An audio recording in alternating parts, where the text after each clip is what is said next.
Hello dear students, this is Bhagyashree Wankhede from Electronics and Telecommunication Department, NIT Polytechnic Nagpur welcomes you all for the lecture number 3, that is Concept of Coding Methods and Error Control from the subject Digital Communication System, whose subject code is 22428, and from the unit number 1, that is Digital Communication System and Coding Methods.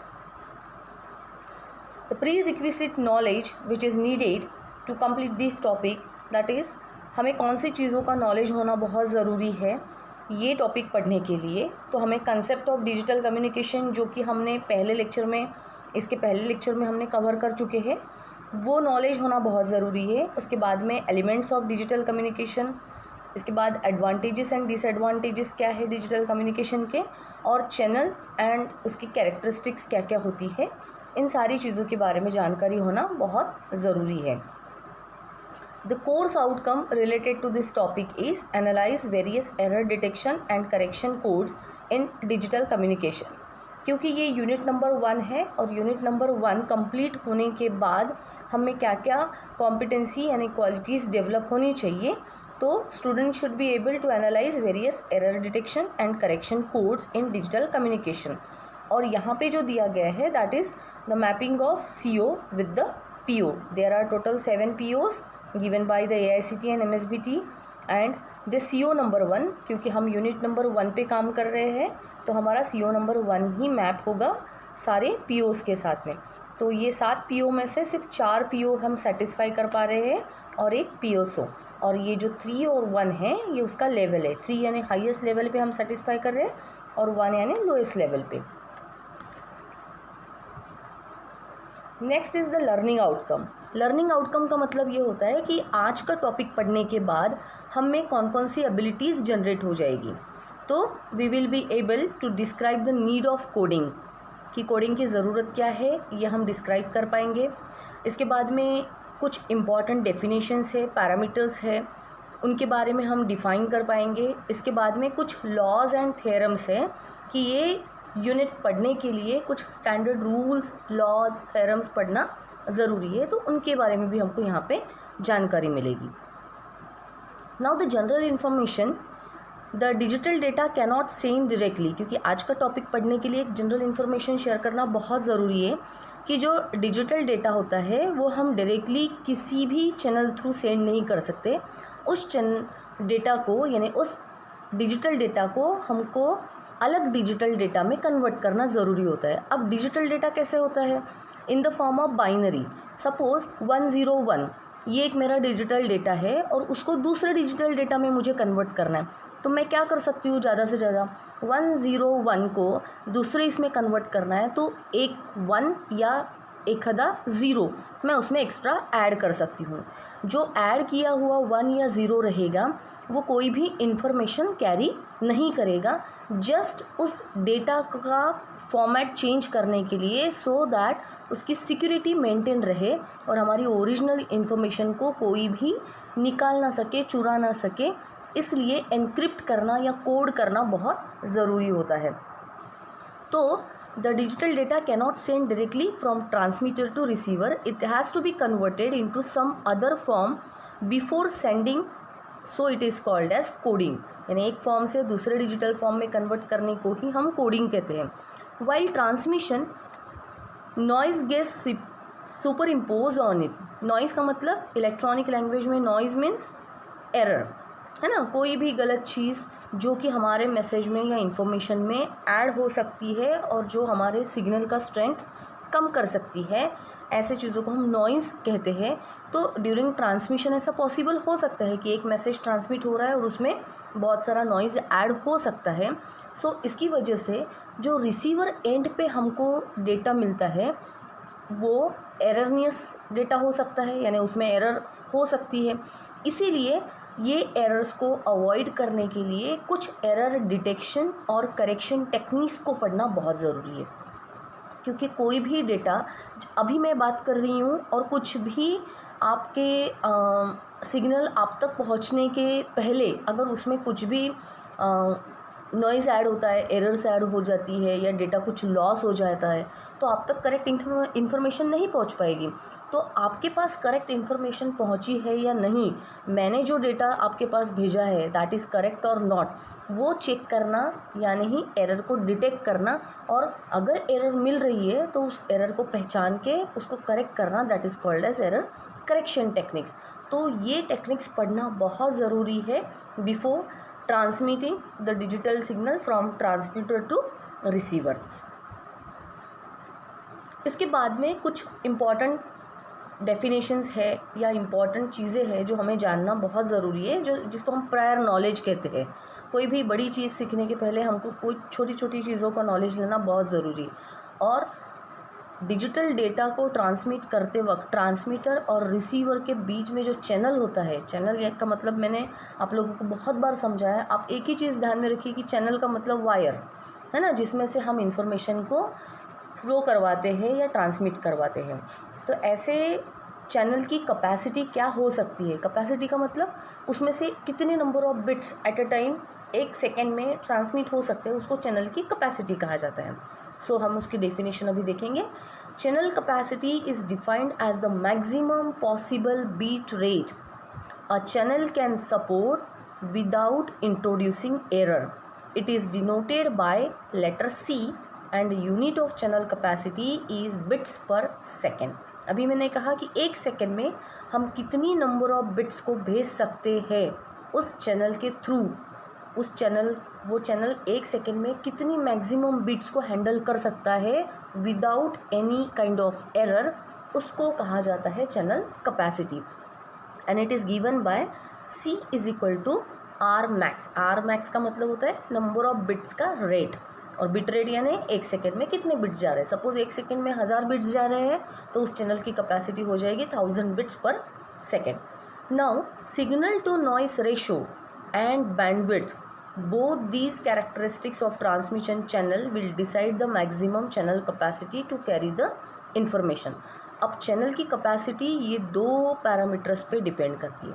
पहला होता है signal to noise ratio and दूसरा होता है bandwidth. In electronic communication signal to noise ratio is very very important parameter along with this bandwidth. तो इन दोनों चीज़ों पे चैनल की कैपेसिटी कैसे डिपेंड करती है ये अब हम देखेंगे। नाउ एक लॉ है जो एक साइंटिस्ट हो गए हैं हार्टले, उन्होंने एक चैनल कैपेसिटी को डिफ़ाइन करने के लिए और डेटा रेट को डिफ़ाइन करने के लिए एक थ्योरम बनाया था। अब उस थ्योरम का इम्पोर्टेंस क्या है ये हमें अभी पता चलेगा। The amount of information that can be sent in a given transmission is dependent on the bandwidth of communication channel and duration of transmission। तो हार्टले जो साइंटिस्ट थे उनका कहना क्या था कि जो इन्फॉर्मेशन हम भेजते हैं एक चैनल के थ्रू वो सिर्फ बैंडविड्थ पे डिपेंड रहती है। और किसके बैंडविड्थ पे? कम्युनिकेशन चैनल के। अब बैंडविड्थ का मतलब हम बता चुके हैं कि मैक्सिमम कैपेसिटी है, लोअर फ्रीक्वेंसी और हायर फ्रीक्वेंसी इन दोनों का डिफरेंस, और कितने देर के लिए हम वो डेटा ट्रांसमिट कर रहे हैं इस पे चैनल की कैपेसिटी डिपेंड करती है। और उन्होंने एक फार्मूला यहाँ पे दिया था, this is standard formula, R is equal to 2B का मतलब होता है बैंडविड्थ, log बेस 2 और L यानी नंबर ऑफ लेवल्स। हम कितने बिट्स का ग्रुप करके भेज रहे हैं। जैसे हमने बॉड रेट पढ़ा था पहले लेक्चर में, तो बॉड रेट का मतलब क्या था? Number of groups. हम 0 0 1 1 1 0 0 1 ऐसे 4 ग्रुप्स में हमने डेटा भेजा था। तो हम ऐसे कितने ग्रुप्स में या कितने लेवल्स में डेटा को भेज सकते हैं, that is indicated by letter L। ठीक है, तो यहाँ पे हार्टले ने क्या कहा था कि जो भी इन्फॉर्मेशन हम कोई चैनल के थ्रू भेजते हैं that is dependent on only bandwidth, और जैसे ही हम बैंडविड्थ को रिड्यूस करेंगे तो कोई भी चीज़, अभी जैसे पाइप है, बड़ा पाइप है, बड़े साइज़ वाला पाइप है तो उसमें से जल्दी पानी जाएगा, लेकिन छोटे साइज़ वाला अगर पाइप है तो उसमें से कम पानी जाएगा। और एक पर्टिकुलर अमाउंट 1000 लीटर वाला पानी अगर हमें भेजना है, बड़े पाइप से वो जल्दी जाएगा लेकिन छोटे पाइप से उसको ज़्यादा समय लगेगा। उसी टाइप से हार्टले जी ने कहा कि अगर हम बैंडविड्थ को रिड्यूस कर देते हैं तो वो ज़्यादा समय लेगा डेटा को या इंफॉर्मेशन को ट्रांसमिट करने के लिए।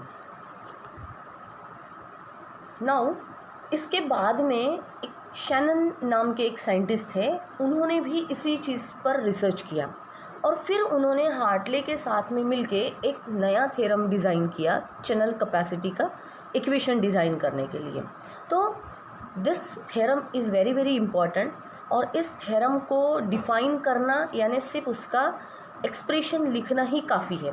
किसी ने अगर आपको कह दिया कि शैनन हार्टले थ्योरम आपको डिफ़ाइन करना है, just right the equation of this channel capacity. This itself explains the definition of channel capacity और शैनन हार्टले थ्योरम। तो शैनन हार्टले थ्योरम का जो मकसद था वो ये था कि हार्टले ने कहा था कि सिर्फ बैंडविड्थ पर डिपेंड रहता है, लेकिन शैनन ने उसमें और एक पैरामीटर ऐड कर दिया है and that is signal to noise ratio.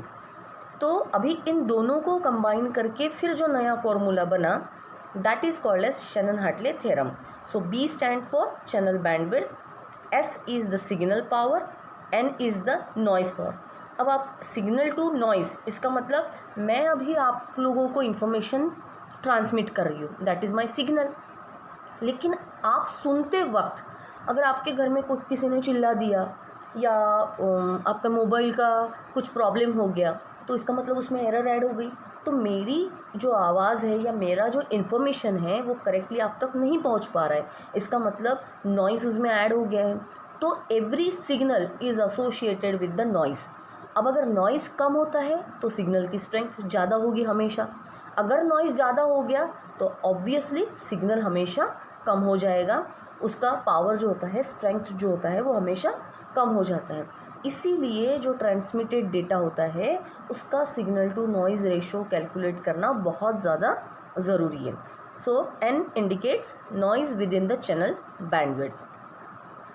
Now what is the effect of signal to noise ratio on channel capacity. अब ये कैपेसिटी का जो फॉर्मूला है C is equal to B log base 2 in bracket 1 + S/N bracket complete bits पर second, ये आपको याद हो जाना चाहिए। This is the formula given by Shannon Hartley.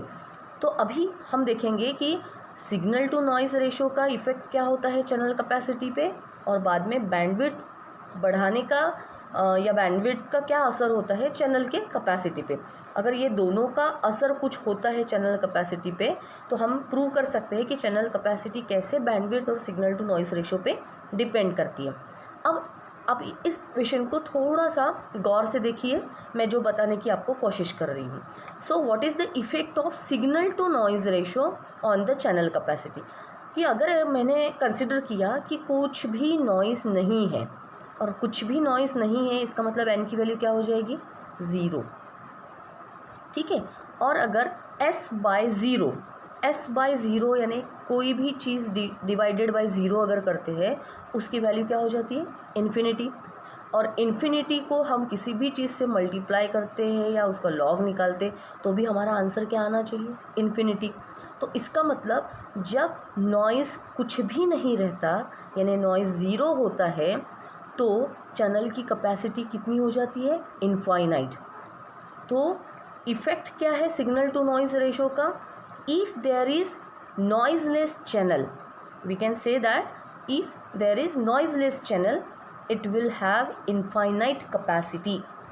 किसी भी चीज़ में कुछ भी एरर अगर नहीं है तो उस चैनल की कैपेसिटी इनफाइनाइट हो जाती है, ऐसा किसका मानना है, शैनन हार्टले का।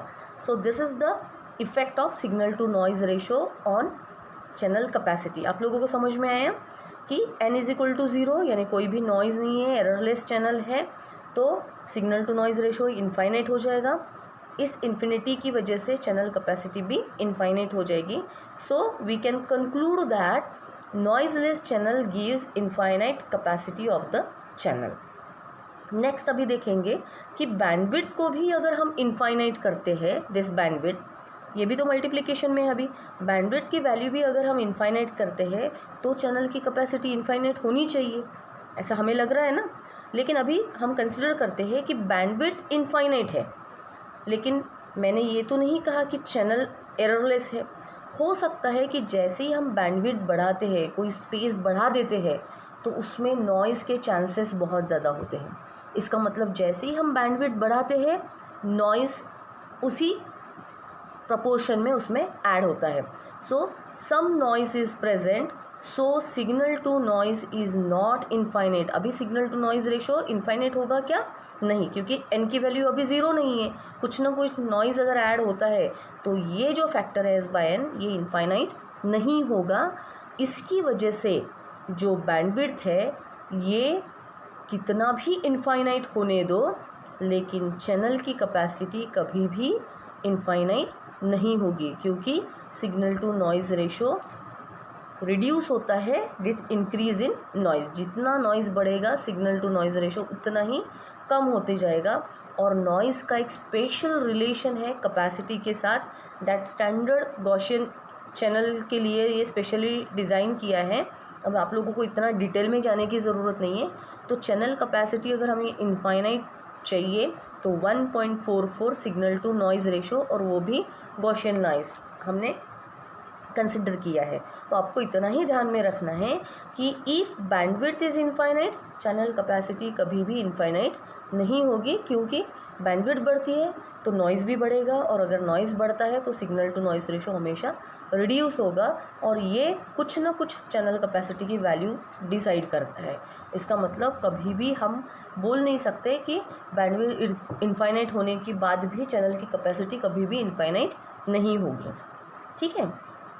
नाउ कुछ इम्पॉर्टेंट डेफिनेशंस हम देखते हैं. अभी ये आप लोगों को कुछ बड़े 6 मार्क या 8 मार्क के प्रॉब्लम्स सॉल्व करने के लिए ये डेफिनेशंस और ये कंसेप्ट बहुत काम में आने वाले. सपोज़ इन्फॉर्मेशन की डेफिनेशन इलेक्ट्रॉनिक्स लैंग्वेज में क्या है? तो कंसिडर कम्युनिकेशन सिस्टम ट्रांसमिटिंग, कुछ मैसेज ट्रांसमिट कर रही है. M1, M2, M3 ये नंबर ऑफ़ मैसेजेस है, और एक मैसेज को रिपीट, प्रोबेबिलिटी का मतलब क्या है कि बार बार आ सकता है. ये एक मैसेज कितनी बार ट्रांसमिट हो सकता है. तो ऐसे सपोज़ M1, M2, M3 और ये अप टू कितने भी नंबर तक मैसेजेस हो सकते हैं. तो इनकी कुछ प्रोबेबिलिटी दी है कि M1 की प्रोबेबिलिटी P1 है, M2 की प्रोबेबिलिटी P2 है, M3 की प्रोबेबिलिटी P3 है. तो ऐसे बढ़ के हमारा P1, P2, P3, P4 कितना भी हो सकता है.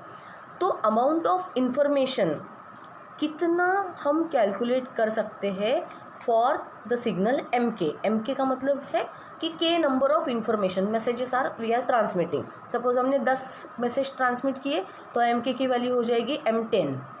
ठीक है, यानी 10 मैसेज के लिए हमें वैल्यू के. तो इन्फॉर्मेशन का फॉर्मूला क्या लिखा जाता है? IK is equal to log base two 1/PK.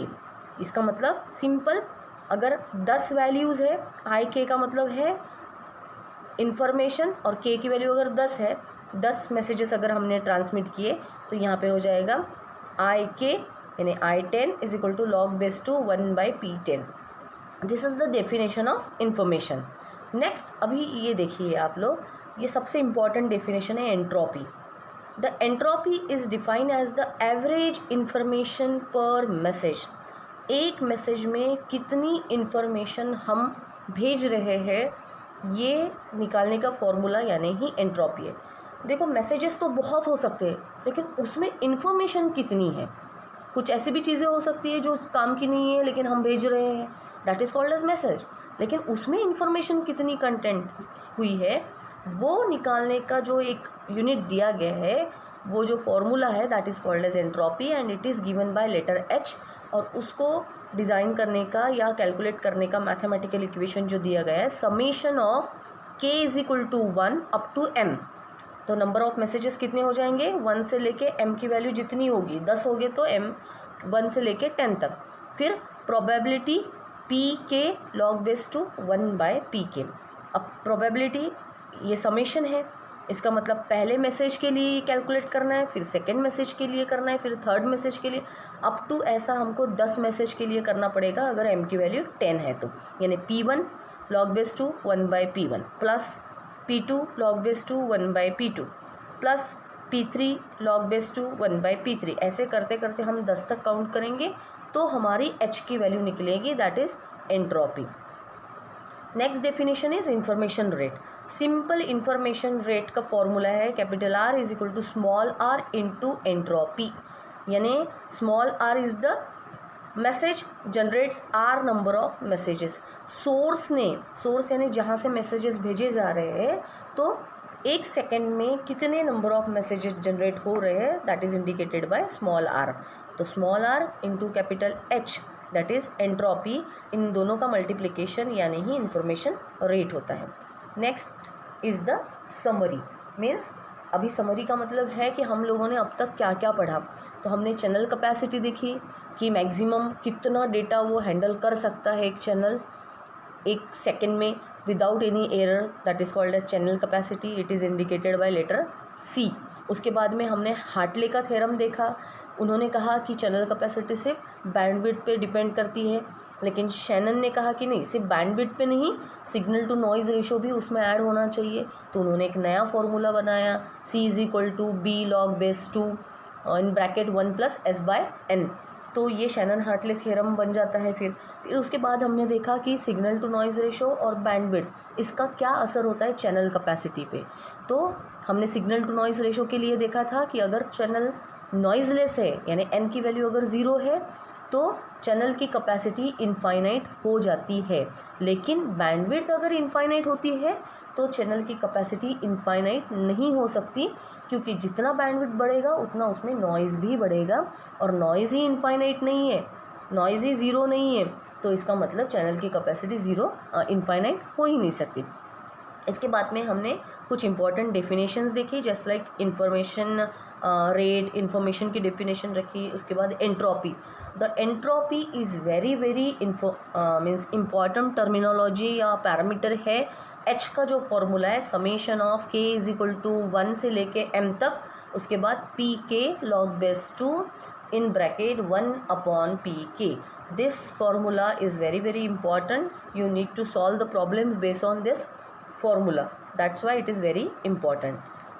Thank you so much dear student for watching this video very carefully. This is very important video as per this lecture is concerned, and we will continue our lecture, that is lecture number 4 in the next video, that is source coding और हफमन coding. हम इसके problems भी देखने वाले हैं कि हफमन coding के problems को कैसे सॉल्व किया जाता है, और हफमन कोडिंग में एंट्रोपी का यूज़ कैसे होता है, यानी एच का फॉर्मूला कैसे यूज़ किया जाता है। तो this is very important video. Thank you so much.